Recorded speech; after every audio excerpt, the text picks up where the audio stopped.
வணக்கம். நமக்கு வலி வந்தா உடனே என்ன பண்ணுவோம்? ஒரு மாத்திரைய போட்டுடுவோம் இல்லையா? ஆனா அந்த வலி நம்ம கிட்ட ஏதோ சொல்ல முயற்சி பண்ணுதுன்னு எப்போவாவது யோசிச்சிருக்கோமா? ஆயுர்வேதத்தோட பார்வையில வலிங்கிறது வெறும் ஒரு தொந்தரவே இல்ல. அது நம்ம உடம்பு நம்ம கிட்ட பேசுற ஒரு மொழி. அந்த மொழியை எப்படி புரிஞ்சுக்கலாம்னா இப்ப பார்க்க போறோம். நாம தொடங்கறதுக்கு முன்னாடி டாக்டர் வீணா சொல்ற ஒரு முக்கியமான விஷயத்தை தெளிவுபடுத்திடலாம். இது ஆயுர்வேதத்தோட அடிப்படைகளை விளக்குற ஒரு பொதுமான வழிகாட்டி தான். ஒவ்வொருத்தரோட உடம்பும் ஒவ்வொரு மாதிரி. அதனால இது உங்களுக்குன்னு கொடுக்கப்படுற ஒரு மருத்துவ ஆலோசனையா எடுத்துக்க வேண்டாம். அப்போ ஒரு நிமிஷம் யோசிச்சு பாருங்கல்ல. உங்க முட்டியில வர வலியோ இல்ல தலைவலியோ அது உண்மையில உங்களுக்கு என்ன சொல்ல பாக்குது? வாங்க அந்த ரகசியத்தை ஆயுர்வேதத்தோட உதவியோட கண்டுபிடிக்கலாம். சரி, வாங்க நம்ம உடம்போட சிக்னல்ஸ டீகோட் பண்ண ஆரம்பிக்கலாம். அதுக்கு ஆயுர்வேதம் தர்ற ஒரு சூப்பரான டூல் தான் இந்த 3 தோஷங்கள். வலியை எப்படி இந்த தோஷங்கள் மூலமா வகைப்படுத்தலாம்னு இப்ப பார்க்கலாம். அப்போ இந்த தோஷங்கள்னா என்ன? சிம்பிளா சொல்லணும்னா வாதம், பித்தம், கபம். இந்த 3 தான் நம்ம உடம்ப இயக்குற எனர்ஜிஸ். எல்லாம் பேலன்ஸ்டா இருந்தா நம்ம ஆரோக்கியமா இருப்போம். ஆனா இதுல ஏதாவது ஒண்ணு கூடினாலோ இல்ல குறைஞ்சாலோ வர்றதுதான் வலி. இந்த டேபிள் பாருங்க, 3 வலிகளுக்கும் உள்ள வித்தியாசத்தை ஒரே பார்வையில புரிஞ்சுக்கலாம். இப்ப வாத வலி எடுத்துக்கிட்டா அது எப்பவும் ஒரு மாதிரி துடிச்சிட்டே இருக்கும், இழுத்து பிடிக்கிற மாதிரி இருக்கும். ஆனா பித்த வலிய பாருங்க, உடம்புல ஏதோ எரியிற மாதிரி சுருக்குன்னு குத்துற மாதிரி இருக்கும்.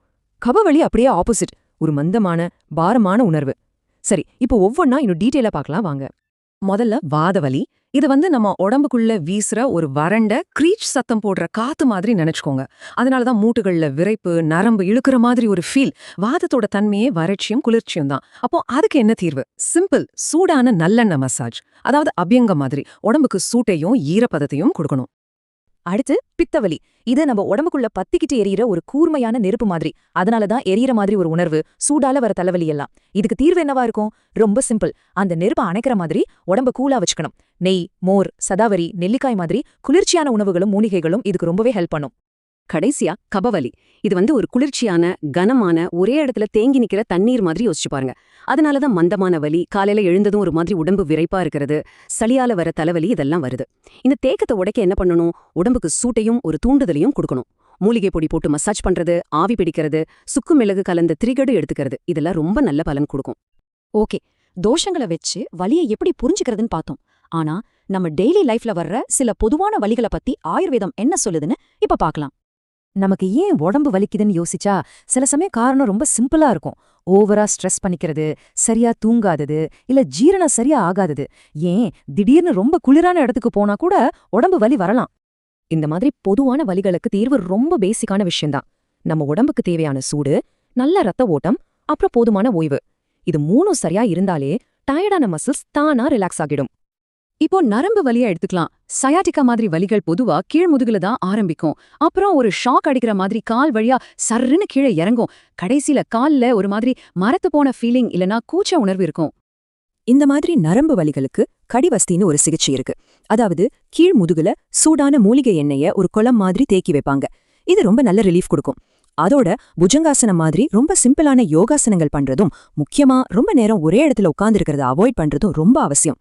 அடுத்ததா பெண்கள் பொதுவா சந்திக்கிற மாதவிடாய் வலி.